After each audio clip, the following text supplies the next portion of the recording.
Yes, so that's a good reason to fight Arman or anybody else. And you get the most defenses in the lightweight history, and I can't believe it's.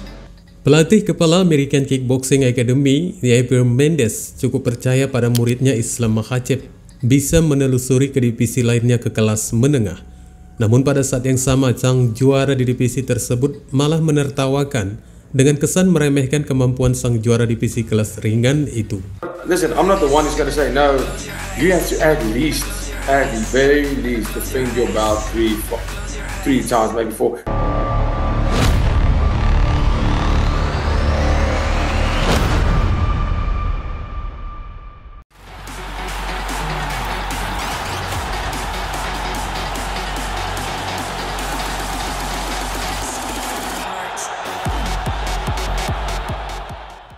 Islam Makhachev telah naik peringkat ke kelas pound for pound, di mana dari prestasi yang dicapainya ini bisa jadi membuat Dana White kesal sekesal-kesalnya berkat 3 kali berhasil mempertahankan gelarnya dengan cakupan 2 kali finish.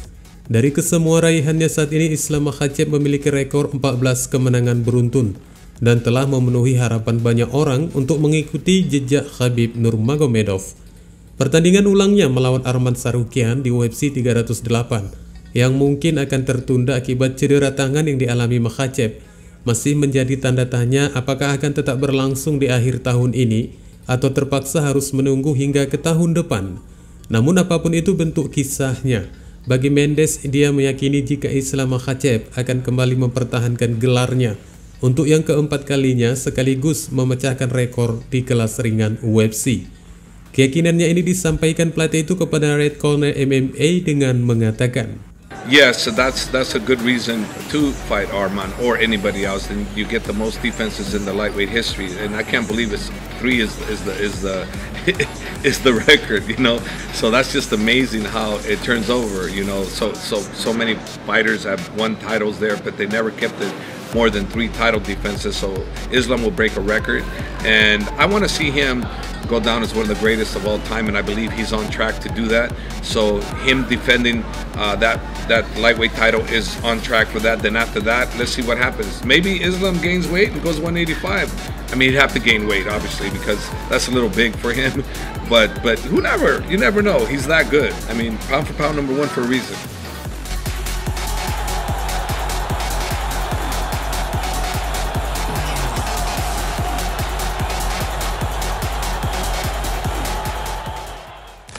Dari penjelasan sang pelatih yang cukup ternama ini mengartikan jika Islam telah dianjurkan untuk mempersiapkan keadaannya menuju kelas menengah setelah memecahkan rekor 4 kali mempertahankan gelar dengan rencana korban terakhir adalah Arman Tsarukyan. Dan semuanya itu hanya tergantung waktu setelah penguasa kelas welter memiliki juara yang baru, Belal Muhammad. Dan ini memang telah diakui oleh sang juara kelas ringan itu sendiri bahwa setelah Belal Muhammad menjadi raja di kelas welter, bintang Dagestan 32 tahun itu menjadi terbuka dari rencananya untuk melewatkan di 170 pound dan langsung naik ke kelas menengah. Ironisnya lagi, bahwa sebelumnya Belal juga pernah menyarankan Islam sebelum pertarungannya digelar agar langsung melompat ke kelas menengah melihat ukuran tubuh Makhachev yang dinilainya layak untuk berjuang di divisi tersebut. Sekaligus Belal meyakini bahwa Makhachev mampu mengalahkan Du Plessis untuk menyandang gelar juara di 2 divisi.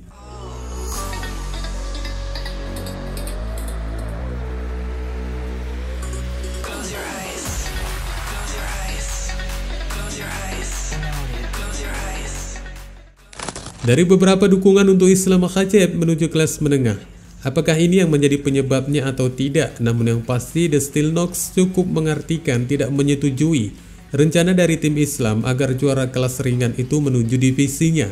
Pandangannya ini terungkap ketika Du Plessis ditanya apa pendapatnya tentang kemungkinan Islam Makhachev naik ke kelasnya dengan harapan bisa menantang gelar di kelas menengah. Meskipun dari jawabannya Du Plessis menjelaskan bahwa setiap petarung UFC memang harus memiliki impian untuk menjadi juara di 2 divisi.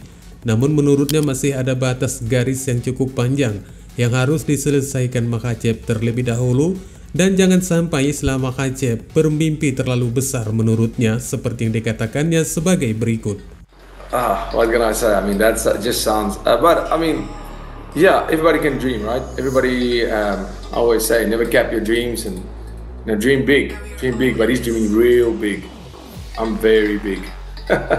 But yeah, I mean, of course, in this sport, everybody wants that. I mean, especially after it's been done, I completely understand going up to another division and fighting for another belt, because there comes a stage where it makes sense. And listen, I'm not the one who's going to say no. You have to at the very least, defend your belt three times, maybe four, even ever considering going up. Yeah. And another way, unless there is a special circumstance, which makes sense. People win a belt and they immediately go, I want to double. You're not Conor McGregor. He was the first to do it, and he did it in spectacular fashion. Yes, he did. And he, he was the trendsetter. He was the pioneer in doing that. So now everybody tries to be like that. That's not the case.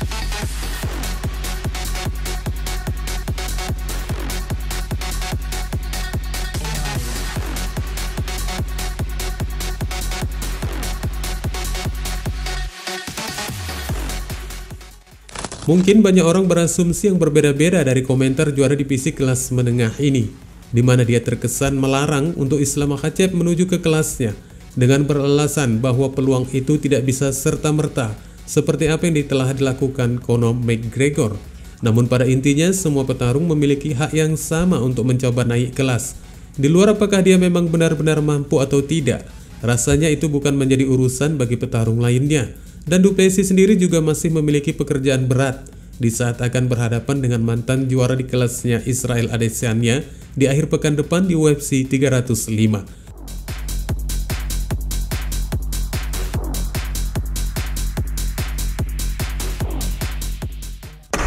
Dan sebelum keduanya memutuskan siapa yang akan memegang gelar berikutnya di kelas menengah, pembicaraan untuk lawan berikutnya juga telah terasa hangat. Du Plessis kembali mengungkapkan jika penantang gelar berikutnya akan ditentukan pada bulan Oktober di Abu Dhabi di UFC 308. Secara spesifik, kandidat itu adalah pemenang antara Robert Whittaker versus Khamzat Chimaev. Dan Du Plessis juga mengakui bagaimana pertarungan itu akan menentukan penantang nomor satu yang sah, yang dijelaskannya kepada Shark MMA dengan mengatakan, Whittaker memang memiliki 2 kemenangan dan Strickland seharusnya tidak berada di sana sejak awal. Dia mendapatkannya secara default, tetapi kemudian membuktikan bahwa dia layak mendapatkannya, yang merupakan hal yang menakjubkan. Namun pemenang Khamzat dan Whittaker akan mendapatkan kesempatan untuk memperebutkan gelar selanjutnya. Itu akan terjadi. Strickland mengatakan dia akan menunggu untuk mendapatkan kesempatan memperebutkan gelarnya, namun dia akan menunggu cukup lama. Jika Whittaker mengalahkan Khamzat, dia 100% mendapat kesempatan memperebutkan gelar, kata Du Plessis yang seolah mengartikan bahwa hanya kemenangan milik Whittaker saja yang membawanya kepada gelar. Wassalamualaikum warahmatullahi wabarakatuh.